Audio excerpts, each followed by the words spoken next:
If the Bering Sea is the stage and crab boats are its actors, then Deadliest Catch has always been a play straddled between survival and extreme spectacle. Fans expect towering waves, near-death misses, and the familiar rhythm of steel against ice. They know the dangers of the sea, and it excites them as they watch man versus nature. However, sometimes the most shocking disappearance isn't a man lost overboard. It's when an entire vessel seems to vanish from the screen. When Cornelia Marie, one of the show's most iconic mainstays in her own right, quietly slipped out of sight, fans got restless, and it hit harder than any rogue wave. Was it ratings, reality, or something hidden below deck that sent the boat into exile? Join us as we reveal the real reason why Cornelia Marie disappeared from Deadliest Catch. Long before television cameras captured her icy decks, the Cornelia Marie was already destined for the stormy pages of maritime history.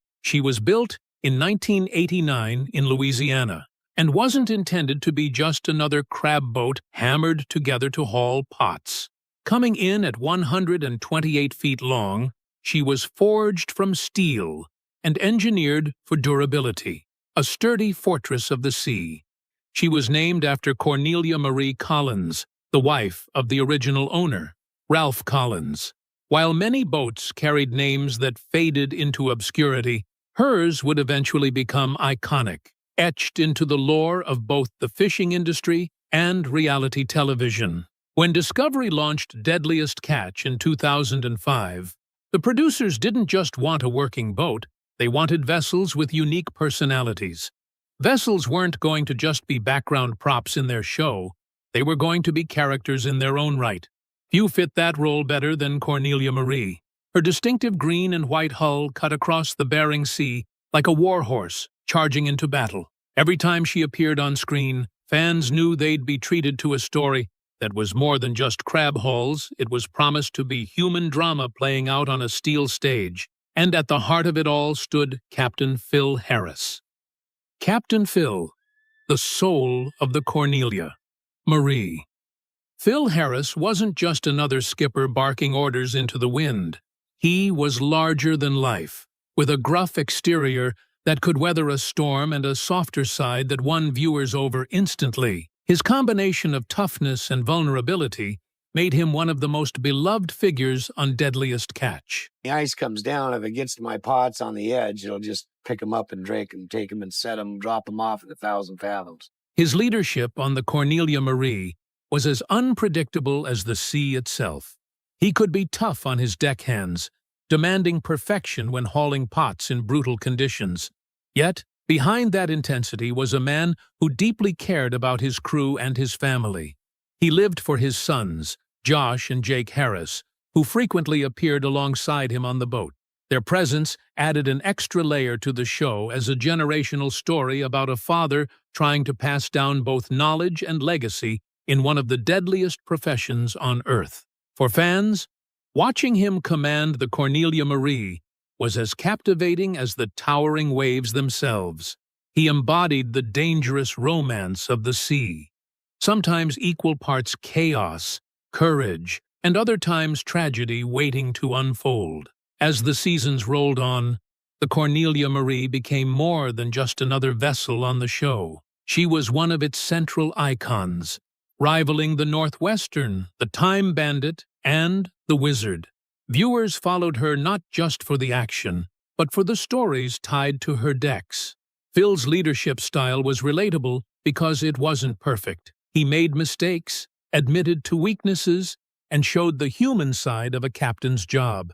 In particular, his interactions with Josh and Jake became highlights of the series, sometimes heartwarming, sometimes tense, but always authentic. By mid-2000, the Cornelia Marie wasn't just a fishing boat, but a household name. Merchandise, fan clubs, and online forums dedicated to the vessel sprang up. Fans felt connected not only to Phil, but to the boat itself. Her green and white paint scheme became symbolic, an emblem of endurance and family legacy. Unfortunately, in the brutal world of crab fishing, fortune is never permanent. The tides were about to turn, and what happened next would change the course of the Cornelia Marie forever. The tragedy that changed everything. The turning point came during Season 6 of Deadliest Catch. On the 29th of January, 2010, while the Cornelia Marie was offloading crab at St. Paul Island, disaster struck. Captain Phil Harris suffered a massive stroke. Cameras were rolling, and what unfolded was one of the most heartbreaking arcs ever broadcast in reality television. He was airlifted for medical care, and for days, fans followed updates with bated breath and tension coursing through their veins. There was hope, because everyone knew that he was a fighter. But the sea had claimed too much from him already. On the 9th of February, at just 53 years old, Phil Harris passed away. The news hit fans like a rogue wave. For many, it felt like losing a family member, and for Cornelia Marie, it marked the beginning of her most uncertain chapter. Tragic turn in Season 6, when Captain Harris suddenly passed away from an intracranial hemorrhage. The man who had defined her identity was gone, and no one knew whether she could continue without him. Phil's death left a gaping hole not just in the show, but in the Harris family and the crew who had sailed under him. For Josh and Jake, the loss was both deeply personal and crushingly public. Millions of viewers mourned alongside them, but mourning didn't keep the lights on, or the boat seaworthy. Cornelia Marie suddenly found herself at a crossroads. The debate revolved around who would lead her and shoulder the financial and operational responsibilities that came with keeping such a large vessel at sea. For those not in the know, the ownership of the boat was complicated. It didn't solely belong to the Harris family. Multiple stakeholders had a say in her fate, and without Phil at the helm, those disputes grew louder. Still, the boat pushed forward. Josh Harris, though young and inexperienced compared to his father, was determined to keep the legacy alive. Jake, meanwhile, struggled with personal issues that would later pull him away from the spotlight. The result was a Cornelia Marie caught in limbo, sometimes fishing when she could, other times struggling when she couldn't, and never quite reclaiming the stability she had under Phil. While the world mourned Phil Harris, the producers of Deadliest Catch faced their own dilemma. Cornelia Marie had always been one of the show's anchors, but without his commanding presence, could she still be trusted to deliver the same quality of entertainment with her new captain? The hard truth was that Deadliest Catch was more than a documentary, it was also a big business.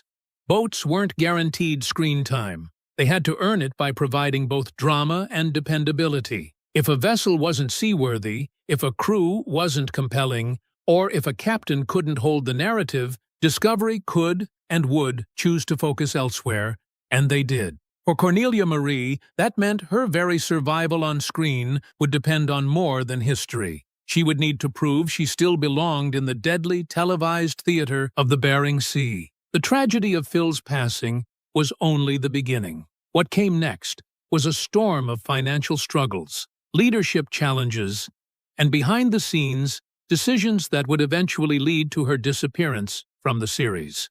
When she finally vanished, fans were left asking the same haunting question: how could one of the most iconic vessels on Deadliest Catch simply disappear? After the storm, picking up the pieces. The death of Captain Phil Harris was not just a personal loss, it was a seismic event for Cornelia Marie and the series that had made her famous. When he died, the boat didn't just lose her captain, she lost her anchor, her heartbeat, and her symbolic connection to the millions who had followed her journey. Josh and Jake Harris suddenly found themselves standing in their father's shadow, asked to carry on a legacy they weren't entirely ready for. At the time, Josh was in his mid-20s. He had experience on deck, but not the years of leadership that build a captain's reputation. Jake, meanwhile, was already battling personal demons that would make consistency on board a challenge. For fans, the sight of Phil's sons trying to step into his role was both heart-wrenching and inspiring. They wanted to believe Cornelia Marie could go on and that the boat could survive tragedy the way so many crabbers had survived towering waves. The first major challenge wasn't even about fishing. It was about money and paperwork. As mentioned earlier, Cornelia Marie wasn't owned outright by the Harris family. In fact, Cornelia Marie Collins herself, the namesake of the boat, retained significant ownership alongside other stakeholders. That meant every decision about maintenance, upgrades, or whether the boat would even head out for the crab season had to be made collectively. Without Phil at the helm to unify everyone, disputes became more complicated. The Harris brothers, beloved as they were, simply didn't have the same leverage their father once had. Boats like the Cornelia Marie require constant investment. Engines need overhauls, safety inspections need passing, and gear wears down after every brutal season. Without steady cash flow and strong leadership, it's easy for a vessel to fall behind, and falling behind in the crab industry means risking your license, your crew, and your reputation. This is where Cornelia Marie began to stumble. Operating a crab boat in the Bering Sea is brutally expensive. Annual maintenance alone can run into hundreds of thousands of dollars.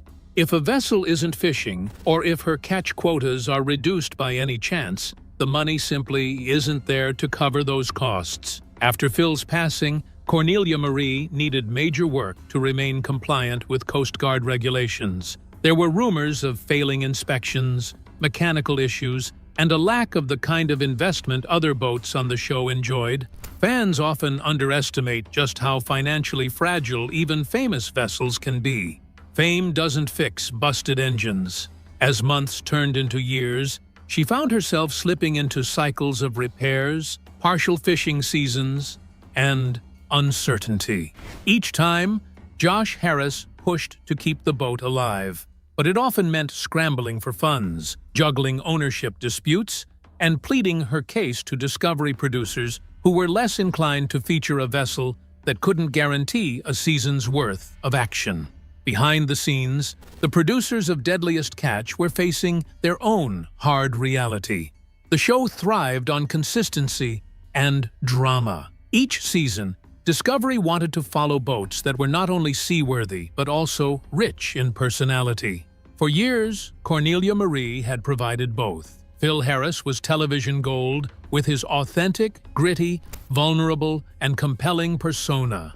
With him gone, Discovery executives had to ask themselves if Josh would carry the legacy on.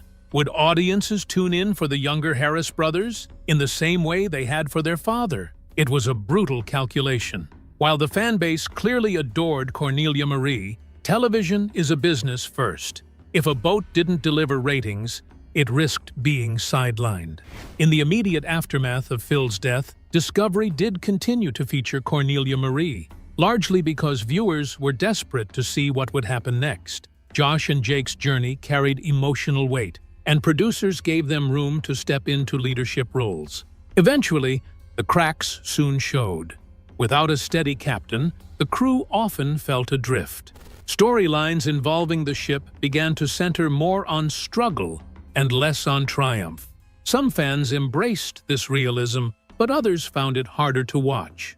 The emotional core that her true captain had once provided was missing, and no amount of editing could replace it.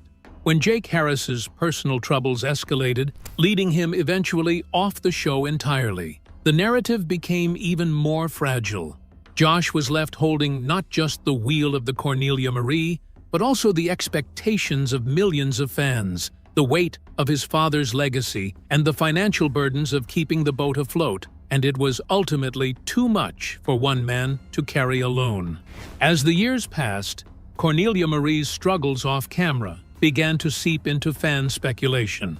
Some wondered why she wasn't appearing as much on the show, while other boats, like the Northwestern or the Time Bandit, remained consistent features. The answer often came down to timing and logistics. If the boat wasn't fishing a full season, Discovery had little incentive to feature her. Crews had to be reliable, storylines had to unfold naturally, and production schedules had to line up.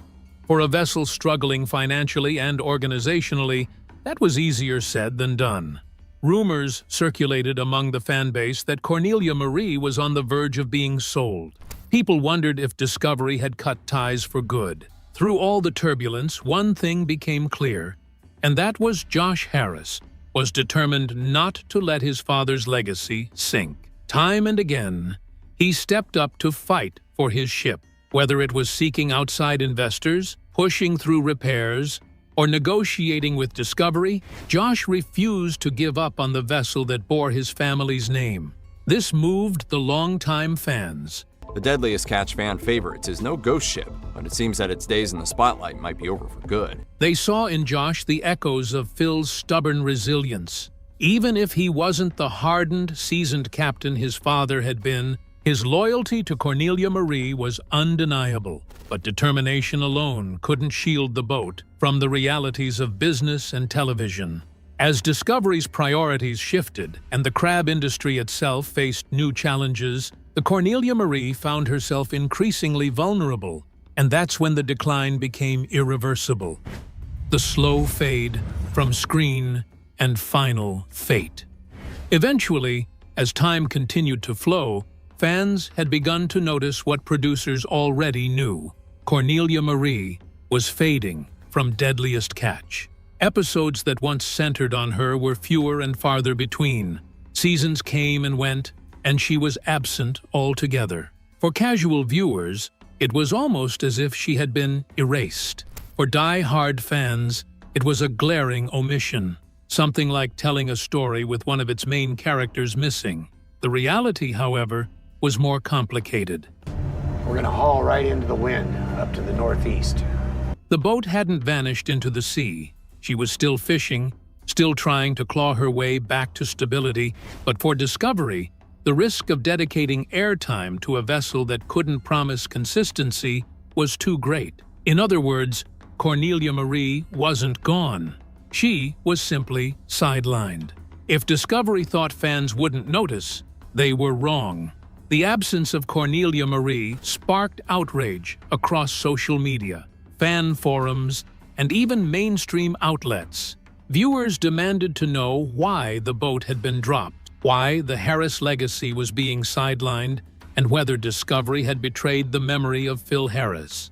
Some fans whispered that she had been sold off quietly, stripped for parts, and left to rust in a shipyard. Others speculated that the Harris family had lost all rights to her and Discovery didn't want the messy details on screen. A few even suggested something darker. The network deliberately pushed her out to focus on boats with more telegenic captains. Social media magnified these theories. On forums and fan pages, debates raged about what had really happened. Posts with grainy dock photos of the Cornelia Marie would circulate, captioned with claims that she had been abandoned. Petitions were launched, hashtags circulated, and fans wrote directly to Discovery executives asking for the boat's return. For them, the ship wasn't just another vessel, it was the emotional anchor of the series. The further north we go, the better it gets. Yeah, baby! The backlash against Discovery was swift. Petitions circulated online demanding that the network bring back Cornelia Marie. Some longtime viewers even threatened to boycott the show until she returned. For fans, this wasn't just about entertainment. It was about loyalty to the Harris family and to Phil's memory. Viewers felt personally connected to the story of Cornelia Marie, and when Discovery sidelined her, they felt betrayed. Without her, Deadliest Catch felt incomplete, but fan pressure, as powerful as it was, couldn't immediately change the logistical and financial struggles the boat faced. For years, Cornelia Marie remained in limbo, caught between the passion of her fan base and the cold realities of television production. The question now wasn't whether fans loved her. It was whether she could overcome the storms of ownership, maintenance, and leadership to reclaim her place on screen. While Josh fought to keep her relevant, reports surfaced of a serious assault case tied to his earlier years in Washington. The allegations were graphic, disturbing, and cast a long shadow over the Harris name. While some fans had always questioned whether he was ready to shoulder Phil's mantle, the emergence of this case turned doubt into distrust. Discovery and the production team behind Deadliest Catch faced an impossible choice. Continuing to feature Josh in a central role meant putting the network's brand at risk. and potentially alienating viewers horrified by the revelations. Behind the scenes, the ripple effects were immediate.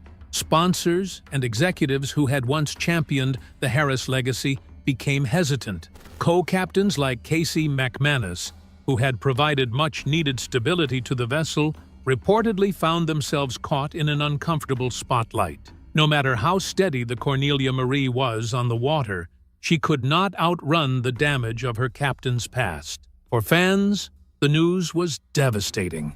Many had fought passionately for the boat's return, seeing her as a symbol of resilience after Phil's death.